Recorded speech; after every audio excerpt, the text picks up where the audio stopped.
देशाचे पंतप्रधान माननीय नरेंद्र मोदीजी आणि वित्तमंत्री श्रीमती निर्मला सीतारामनजी यांचे मी मनापासून आभार मानतो की मध्यम वर्गाकरता एक ड्रीम बजेट त्यांनी दिलेलं आहे आणि अपेक्षेपेक्षा अधिक म्हणजे इन्कम टॅक्सची लिमिट थेट 7 लाखावरनं 12 लाखापर्यंत नेलेली आहे। त्यामुळे आता 12 लाख रुपये उत्पन्न असणाऱ्यांना कोणताही टॅक्स भरावा लागणार नाही अशी जी इन्कम टॅक्सची रचना करण्यात आलेली आहे याचा मोठा फायदा मध्यमवर्गीयांना, नोकरदारांना, नवतरुणांना या ठिकाणी होणार आहे।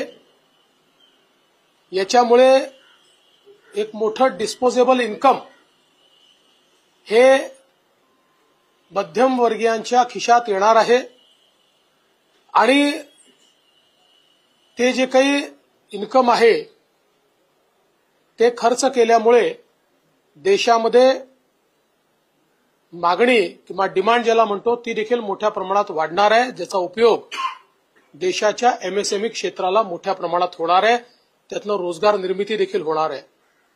त्यामुळे मला असं वाटतं की या अर्थसंकल्पामध्ये अतिशय बोल्ड स्टेप ज्याला आपण म्हणू शकतो, अतिशय धीरानं घेतलेला अशा प्रकारचा हा निर्णय निश्चितपणे भारताच्या आर्थिक इतिहासातला मैलाचा दगड ठरेल असं माझं मत आहे।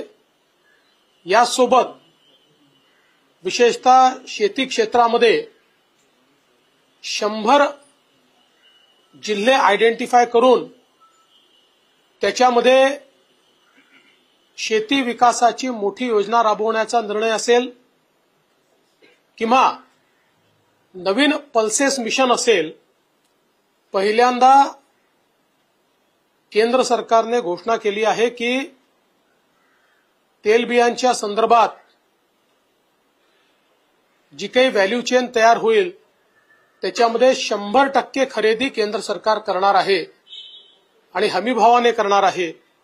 त्यामुळे निश्चितच शेतकऱ्यांना अधिक उत्पादन मिळण्याकरता, अधिक पैसे मिळण्याकरता त्याचा एक मोठा फायदा होणार आहे। मासेमारी करणाऱ्यांकरता देखील जी काही क्रेडिट लिमिट 3 लाखाची होती ती 5 लाख बिनव्याजी करण्यात आलेली आहे, ज्याचा फायदा मोठ्या प्रमाणात होईल आणि शेती क्षेत्रामध्ये खूप मोठ्या प्रमाणात विविध प्रकारची गुंतवणूक देखील सरकारने घोषित केलेली आहे। यासोबत एमएसएमईच्या क्षेत्रामध्ये विशेषतः जे काही क्रेडिट एनहान्समेंट असेल, लिमिट वाढवणं असेल, यामुळे एमएसएमईच्या क्षेत्राला सर्वाधिक फायदा होईल। आपल्या एकूण उत्पादन क्षेत्राच्या 36% एमएसएमईचं क्षेत्र पण सर्वाधिक रोजगार देणारं क्षेत्र असल्यामुळे त्याचा विशेष फायदा होणार आहे। आणि सर्वात महत्त्वाचं महाराष्ट्राकरता, कारण आता महाराष्ट्र हे देशाचं स्टार्टअप कॅपिटल झालेलं आहे आणि स्टार्टअपमधनं सर्वाधिक रोजगाराची निर्मिती होते आहे। त्या स्टार्टअप करता 20 कोटी रुपयापर्यंत त्या ठिकाणी जी काही क्रेडिट लिमिट तयार करण्यात आलेली आहे याचा आमच्या नवतरुणांना आणि स्टार्टअप्सला खूप मोठ्या प्रमाणात फायदा होणार आहे। इन्फ्रास्ट्रक्चरच्या क्षेत्रामध्ये नवीन इन्फ्रास्ट्रक्चर पाईपलाईन तयार करण्यात आलेली आहे। विशेषतः पीपीपी प्रकल्पांकरता जी नवीन योजना अनाउन्स करण्यात आली आहे, यामुळे खासगी क्षेत्राची गुंतवणूक इन्फ्रास्ट्रक्चरच्या क्षेत्रामध्ये मोठ्या प्रमाणात वाढेल आणि त्यातून रोजगाराची निर्मिती होईल।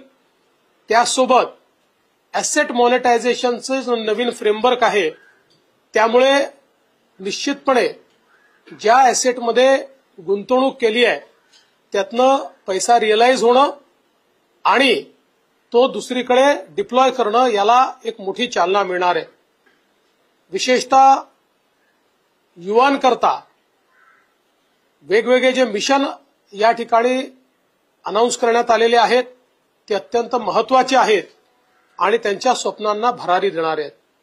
खरं म्हणजे आपण जर बघितलं तर 21व्या शतकातला हा अर्थसंकल्प विकसित भारताचा अर्थसंकल्प आहे. भारताला गतीने पुढे नेणारा अर्थसंकल्प आहे आणि भारत हा प्रगल्भ अर्थव्यवस्थेकडे चाललेला आहे आणि त्यासोबत सर्वसमावेशक अर्थव्यवस्थेकडे चाललेला आहे.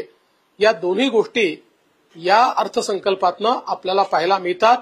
हे अतिशय चांगलं काम केल्याबद्दल देशाचे प्रधानमंत्री माननीय मोदीजी आणि सन्माननीय निर्मलाजी यांचे मी मनापासून आभार मानतो, अभिनंदन करतो.